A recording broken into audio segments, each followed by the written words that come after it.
Alors, bonjour, je vous souhaite la bienvenue à ce cours de voix en ligne. Je m'appelle Louise Arsenault, je suis chanteuse, coach vocal et professeure de yoga.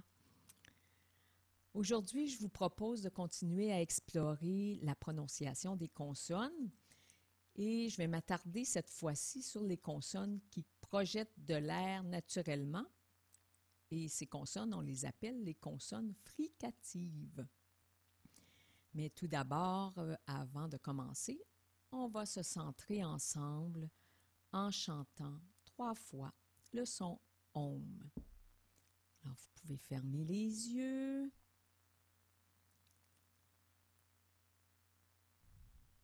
S'assurer que vous êtes bien assis, confortablement, le dos droit.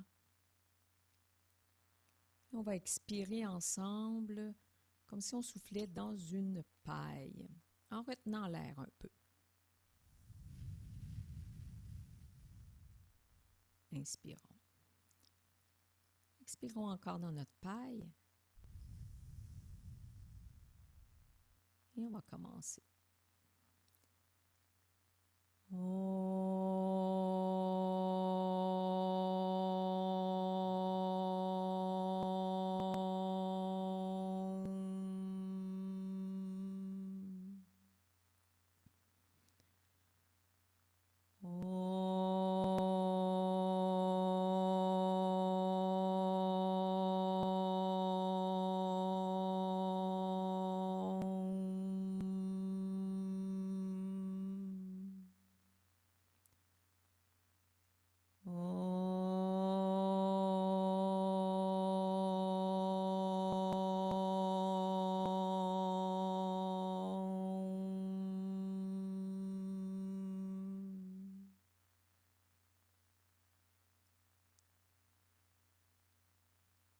Tout doucement, on peut ouvrir les yeux.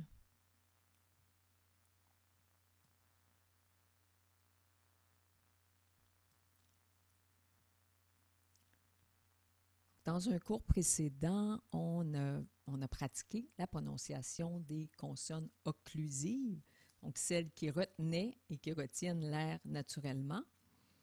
Et on a vu que les consonnes occlusives ne sont pas poussées ou propulsées par de l'air. Dans la façon naturelle dont elles sont produites, elles bouchent complètement le conduit vocal en un point précis. Donc, si on fait une petite révision, il y avait le P, le pa, ba, ma. Et ici, on avait vu, et on le pratique, que c'est la pression des lèvres qui retient l'air pour produire la consonne. Le ta, da, la. Ici, c'est le devant de la langue qui frappe derrière les alvéoles des dents du haut en avant. T, ta, t, da, t, la. Et le ka, ga, nya, ya, où c'est le dos de la langue qui frappe à l'arrière du palais. On a vu aussi la dernière fois le R québécois, qui est produit par le battement ou la vibration de la luette. Donc, pas d'air, pas de pression à mettre, pas de poussée non plus. Ça se fait naturellement. Puis, dans les langues françaises, espagnoles et italiennes, le R est plus en avant. Donc, il est produit ici par la vibration de la langue. Un R roulé, comme on dit. On roule les R. Voilà. Donc maintenant, continuons notre exploration des consonnes et on va voir ici particulièrement celles qui génèrent des fuites d'air, les consonnes fricatives, qui signifient friction de l'air. Dans la manière de produire ces consonnes-ci, il nous faut un minimum d'air pour que la consonne puisse être audible. Donc ici, il n'y a pas de point de contact étanche, comme dans les consonnes occlusives. L'air passe naturellement. Donc, la production de ces consonnes, dans la production de ces consonnes, il y a des fuites d'air naturelles, mais on veut ici les limiter au maximum, toujours dans le but de mieux gérer notre débit d'air, puis éviter les gaspillages de notre air. On en a besoin, surtout quand on chante, on a besoin de notre souffle, puis on a besoin de bien gérer notre souffle. Puis on se donne tous les outils possibles. Donc, quelles sont ces fameuses consonnes? On va commencer avec le fa et le va. V. Donc, ici, comment on les produit, ces consonnes-là, naturellement? C'est que les dents d'en haut vont se déposer sur la lèvre inférieure et c'est là qu'il va y avoir une possibilité de faire une rétention d'air. Donc, on sent l'air sous pression, contrairement à un P, où on arrête l'air complètement, P, B aussi. Ici, on veut freiner l'air avec la pression des dents sur la lèvre. Parce que si on laisse l'air aller, ça va faire donc vous pouvez le pratiquer, l'essayer. Ou l'air s'en va naturellement. Ici, maintenant, on va essayer de le retenir en faisant un f. Donc, on sent que c'est les dents du haut qui vont se déposer sur les lèvres. Fa, fa, va, va, fa, va. Si je laisse aller, ça va faire fa, va. OK? Donc, et là, quand je fais ça, je laisse aller de l'air qui est très, très précieux pour nous. Autre série, le sa et le za. Donc, quand je dis le sa et le za, c'est le S et le Z. Pour produire ces lettres ou ces consonnes, c'est le plat de la langue qui s'en va sur le devant du palais. Donc, la langue va être plus large dans la bouche. Et on va freiner l'air en plaçant le plus possible la langue sur le palais. Donc, ça va faire sa, sa, sa, za, za. Si je le laisse aller, ça va faire, ou si je laisse un espace ou tomber la langue entre le palais et la langue, donc si je laisse un espace, l'air va passer. Puis ici, notre débit d'air va devenir plus instable. Donc, on peut l'essayer.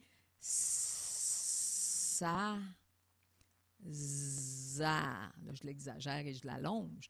Mais si je place ma langue le plus possible sur le palais, mon S et mon Z vont être plus courts.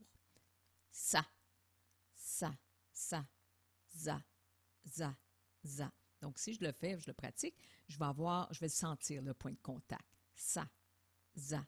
Tout en laissant passer un peu d'air parce que ces consonnes-là demandent de l'air. Troisième série, le cha et le ja. Ici, ce sont les côtés de la langue sur le palais, mais plus vers l'arrière qu'on va sentir. C'est comme si on voulait planter les deux molaires derrière du haut, planter dans la langue. Et la langue va être plus aplatie. Hein, si on fait cha, cha, cha, là je l'exagère, cha, za, ja, pardon, ja. Si je le laisse aller, si je laisse un peu d'espace entre la langue et le palais derrière, là, je vais encore, si je laisse un peu moins d'espace plutôt, ou si je laisse plus d'espace, pardon, si je laisse plus d'espace entre la langue et le palais, on va encore pousser de l'air. Donc, on va l'essayer. Sa, sa, cha, cha, ja, ja, comme le sa, za. Donc, je reviens au cha, cha, cha. Donc, je donne une impulsion pour aller coller l'arrière de la langue derrière. Cha, ja, cha, cha, ja. Donc, d'emblée, ces consonnes-là vont être plus courtes et peut-être un petit peu plus percussives.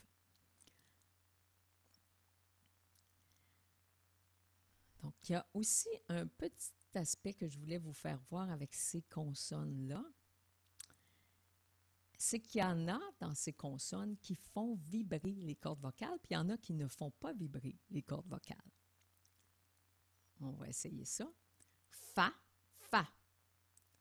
Va, va. Donc, vous pouvez placer votre main sur votre larynx ici, puis vous allez le sentir. Fa, fa. Non, ça ne bouge pas, ça ne vibre pas. Va, va. Là, laissez-le aller plus longtemps. On sent les cordes qui bougent et qui vibrent. La même chose. Ça, non. Za, za. Ah, ici, on sent cette vibration. Puis notre troisième série, cha, cha. Ja, ja, ja. Donc, le va, za, ja vont faire vibrer les cordes vocales. Par contre, il ne faut pas oublier que pour chaque série, la position de la bouche va rester la même, puis on va retenir l'air de la même façon. Hein? Donc, pour le fa, on retient l'air avec le contact des dents supérieures sur la lèvre inférieure. Pour le sa, za, le plat de la langue qui s'en va sur le devant du palais. Donc, la langue est large dans la bouche. Et pour le cha, ja, ce sont les côtés de la langue sur le palais, mais plus derrière. Cha, ja. Donc, une autre façon d'entrevoir la production de nos consonnes qu'on fait pour la plupart du temps naturellement, mais qui ont un bon impact lorsque l'on pense à chanter. Il y a une autre consonne qui est vraiment importante, puis que je pourrais oublier, puis qu'on pourrait oublier, c'est le K du H, le H aspiré. C'est une consonne particulière parce qu'elle produit une fuite volontaire d'air. On ne peut pas faire un H aspiré sans faire fuir de l'air. Par contre, on veut en faire fuir le moins possible tout en gardant la prononciation du H. Donc, on veut que le H soit audible en réduisant le plus possible le débit d'air. Juste assez d'air, pas plus, pas moins. Parce que dans le H, en fait, on est très tenté de pousser. Hi, hi, ha, hi, ho, ho, hu, hu. Puis quand on fait ça, bien, ça nous nuit beaucoup au niveau de la gestion de notre débit d'air. Qu'est-ce qu'on pourrait avoir comme solution pour avoir une prononciation adéquate de notre H, tout en s'assurant une bonne gestion de notre air? Je vais vous donner un truc. Il y en a plusieurs, mais je vais en donner un en particulier. C'est de s'exercer à prononcer le H dans la configuration du conduit vocal de la voyelle qui suit. Qu'est-ce que ça veut dire? Si je prends l'exemple du I, ce que je vais faire avant de prononcer mon H, je vais placer mon I dans son moule, c'est-à-dire la langue haute. I, I, I, I. Et je vais juste avoir à prononcer mon H devant. Hi, hi. Si je ne place pas mon I, hi, hi, hi. Vous voyez qu'il y a un délai, puis ce n'est pas très clair. Donc, surtout quand on chante, c'est quelque chose à prévoir et à planifier, donc à tenir compte. On veut vraiment éviter l'instabilité dans la prononciation qu'on fait, que ce soit les voyelles ou les consonnes. On veut avoir de la précision, on veut avoir de la justesse de la voyelle, on veut que la forme de la bouche, la position de la langue, puis le conduit vocal soit le plus près possible de la voyelle qui suit quand on a un H aspiré devant. Donc, on peut le faire un petit peu. hi. Je place mon i, hi, et je propulse mon h, hi. Je pourrais l'exagérer, hein, quand je vous disais on est tenté de pousser, hi, hi. Mais vous voyez ici, hein, et vous sentez peut-être en le faisant qu'il y a une certaine instabilité qui s'installe. Si je fais un hi, mon i va être clair et mon h va être audible aussi. Et oui, tout ça, ça demande un peu de pratique. Ça demande de s'amuser aussi avec toutes ces consonnes et ces voyelles. Puis, parlant de pratique et parlant de s'amuser, on va s'installer pour chanter. On va inviter Christian à venir nous accompagner. Puis, le chant que je vous propose, on vient d'ajouter un petit peu de réverbération dans le son. Le chant que je vous propose aujourd'hui, c'est le Ramadasa, Sa, Se, So, Hung. Je viens de perdre ma réverbération. OK? Donc, on va s'amuser. Ra, ce qu'on va faire, on va rouler notre R à la française et à l'italienne. Ra, ma, par les lèvres, da, les dents, ça, oh, ça. On va percuter notre langue au palais. Ça, c'est, so, hung. Ah, ici, j'ai un petit H aspiré. Donc, devant mon H, c'est-à-dire que j'ai mon H et la voyelle qui suit, c'est A. Hung, hung, ha, hung, hung, hung, hung. Ou si vous préférez, ham, ham, ham, ham, ham. Parce que le so hung, c'est aussi le so ham. Puis le so ham, je suis cela. Donc, je reviens avec les différents bija mantras ici. Le ra, ça veut dire, ou le ra veut dire soleil. Ma, la lune. Da, la terre. Sa, l'infini. Ça, c'est la totalité de l'infini. So hung ou so ham. Ici, j'ai un petit M à aller placer dans mon so ham. Je suis cela.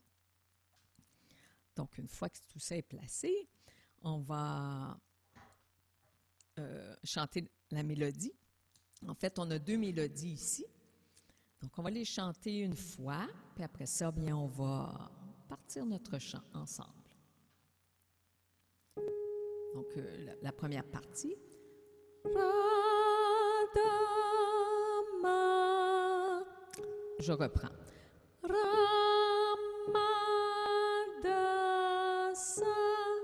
sa, si, so, hung.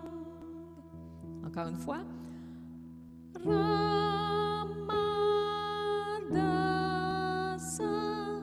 sa, si, so, hung. Deuxième partie. Ramadasa,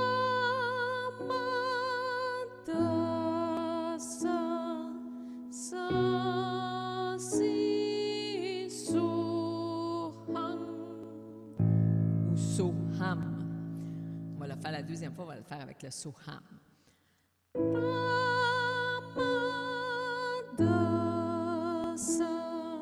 sa, si, so, ham. OK, donc on va commencer. Puis on s'amuse, on observe comment on prononce nos consonnes, comment on place notre A, on a plein de A, puis notre petit H aspiré à la fin. On commence ensemble.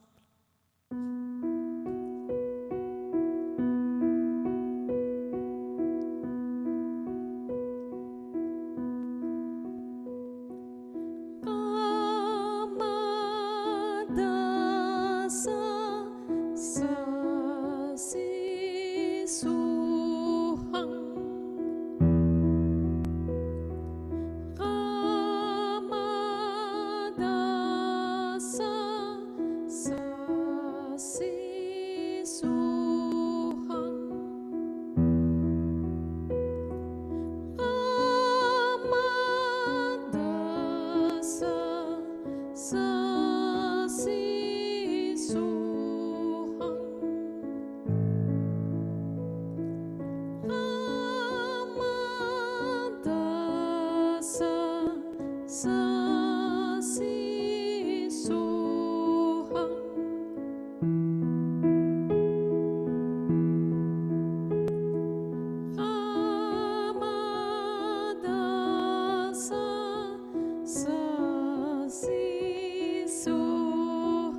Voilà. Donc, je vous remercie pour cette présence à ce cours d'aujourd'hui. Donc, nous avons terminé les consonnes, nous avons vu les voyelles et je vous donne rendez-vous pour une prochaine rencontre et un prochain cours de voix en ligne. Merci, Merci. Louise. Merci. À À bientôt. bientôt.